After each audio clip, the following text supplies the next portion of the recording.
Estimado doctor José Dávila y compañeros y compañeras, reciban un cordial saludo a nombre del Grupo 5 del tercer ciclo del curso de Sistemas Jurídicos. Nosotros somos estudiantes de la Universidad Antonio Ruiz de Montoya. Los integrantes son Neisser y Emerson, y quien les habla. ¿Sabías cuáles son las principales fuentes del derecho inglés? No te preocupes, yo te ayudo. Pues le explicamos en qué consiste. Primero te explicamos sobre la introducción y después los fuentes del derecho inglés.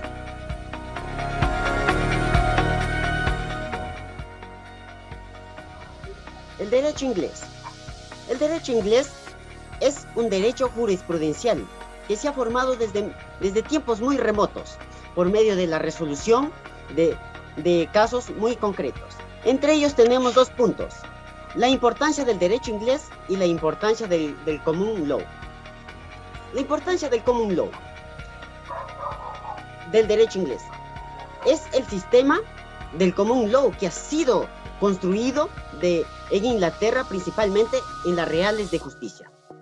Y la influencia del common law no solamente fue considerado en los países de idioma inglés, sino que fue considerado en la mayoría de países. De alguna forma estuvieron vinculados políticamente en Inglaterra. El derecho inglés. El derecho inglés ocupa un lugar eminente en la familia del common law. No es solo para Inglaterra donde formaba históricamente, sino que el derecho inglés sigue siendo en la actualidad para muchos países un modelo. Siguiente diapositiva. Entre ellos tenemos las fuentes del derecho inglés, que son el precedente, la legislación, la costumbre, la razón y la doctrina. Las fuentes del derecho inglés elaborado por las siguientes cortes. Entre ellos tenemos Westminster del Common Law, la Corte del Canciller del Equity y el Derecho Jurisprudencial del Case Law. El precedente. En el precedente tenemos que fueron utilizados para resolver casos similares, y cuando no había un precedente se acudía a las costumbres, que eran decisiones de casos muy análogos. ¿Qué eran casos muy análogos? Eran como casos similares. Hablaremos un poco sobre unos puntos del precedente. La función de los jueces era averiguar que la costumbre y declararla. El Tribunal Supremo no podía cambiar de opinión y dictar nuevas reglas del derecho y evaluar un precedente o sustituirlo por otro precedente. Para ello responderemos a la siguiente pregunta: ¿qué debe hacer un juez en este caso de los precedentes? Lo que debe hacer un juez.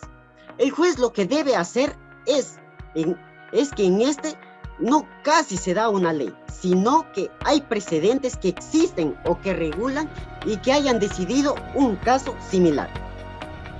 Anteriormente, el tribunal estableció el precedente para dar una seguridad para los que dicten todas las sentencias semejantes con el mismo criterio. Entre ellos, el precedente consta de dos casos. Un caso que es el ratio decidendi y el obiter dictum. ¿Qué era el ratio decidendi? Era la elaboración de una ley aplicando en la resolución del problema legal. Ahora pasaremos al obiter dictum. ¿Qué era el obiter dictum? Son las opiniones e informes que el juez incluye en la sentencia. Ahora, para seguir con la exposición, le doy pase a mi compañero Neisser. Muchas gracias, compañero. Bueno, la siguiente fuente del derecho inglés es la legislación. Bueno, tradicionalmente entendemos a la legislación que ha sido considerada como una de las fuentes secundarias en el derecho inglés. En cierta forma, complementarias de los derechos de las fuentes precedentes. Entonces, podemos decir que la legislación británica es una creación exclusivamente del Parlamento, en razón de que el sistema político no contempla la existencia de legislaturas locales. Por otro lado, sus leyes, una vez asignadas por el monarca, estas adoptan el nombre de Act, que en español significa acta, o el menos frecuente, que significa Stat, que en español es status, mientras que durante la etapa previa de discusión ante las cámaras del proyecto de ley se denomina bill. Como pueden ver ahí en las imágenes, podemos apreciar a los parlamentarios que están haciendo una discusión. Bueno, siguiente diapositiva, por favor. Bueno, el poder soberano para establecer estas normas y los jueces tienen que aplicar una norma, pero esta tiene que ser incorporada al derecho hasta que ésta haya sido aplicada e interpretada por los tribunales. El conjunto de normas definidas en una serie de leyes, reglamentos y costumbres no están codificadas. Y esto quiere decir que al no estar codificadas, no tienen un valor constitucional. El Parlamento las puede modificar libremente, sin que nadie se interponga. Entonces podemos decir que el Parlamento tiene la función de promulgar, revocar o alterar las leyes. Siguiente diapositiva, por favor. La siguiente fuente del derecho inglés es la costumbre.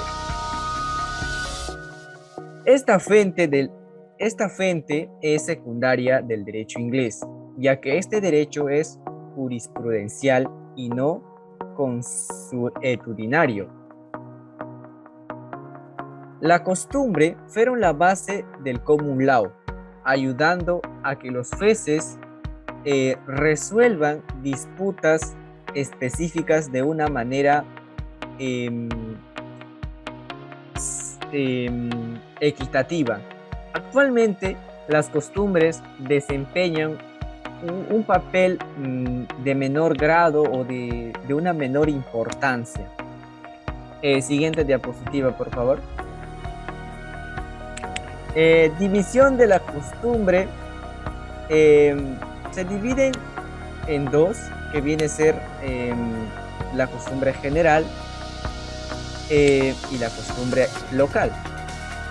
La costumbre general, bueno, es aquella que a través de la historia se lo ha considerado como la base del common law y por lo tanto es sumamente importante. Es decir, que es muy indispensable para que el common law sea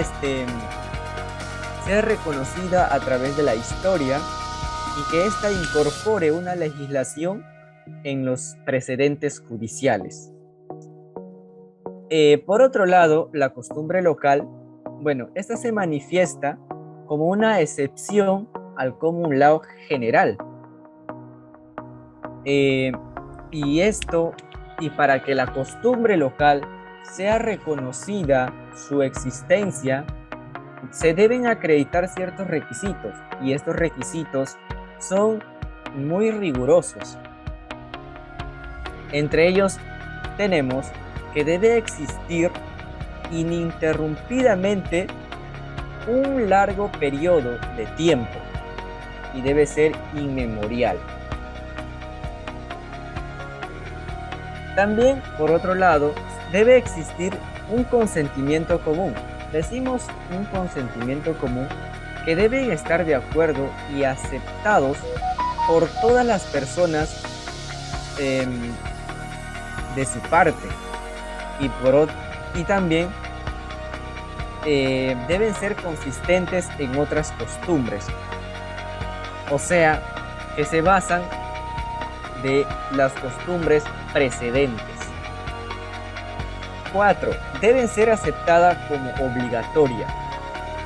5. Deben tener importancia significativa.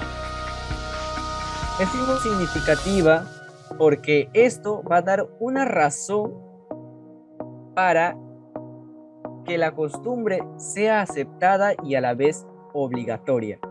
Seguidamente, para que les explique las dos fuentes siguientes, doy pase a mi compañera Carmen. Adelante, Carmen. Gracias por el pase, compañero. La razón es una fuente secundaria, se toma mucho en cuenta cuando no hay legislación, pues en el entendido de todo caso que se representa y el juez lo tiene que resolver, y si no tenemos eso, no hay jurisprudencia ni tampoco leyes que nos ayude a resolver. ¿Y la razón en qué se basa? Se basa principalmente en los generales del derecho, la igualdad, la libertad y las propiedades, que a su vez se basa en el principal fundamental que está en todo el sistema jurídico, que es la justicia. Tiene que ser razonable, litigio que cumpla en todos los principios. Siguiente diapositiva, compañero. La doctrina es la fuente secundaria. Cuando no existe una jurisprudencia y la ley y queremos resolver el problema mediante la razón, pues también nos vamos a apoyar con la doctrina, que es obligatorio para el sistema inglés. Y eso sería básicamente los fuentes del derecho inglés. Muchas gracias por la atención prestada. Espero que nuestra exposición haya sido de su agrado. Por favor, no se olvide de dar like a nuestra página y compartirla. Con nosotros será hasta un próximo encuentro. Gracias.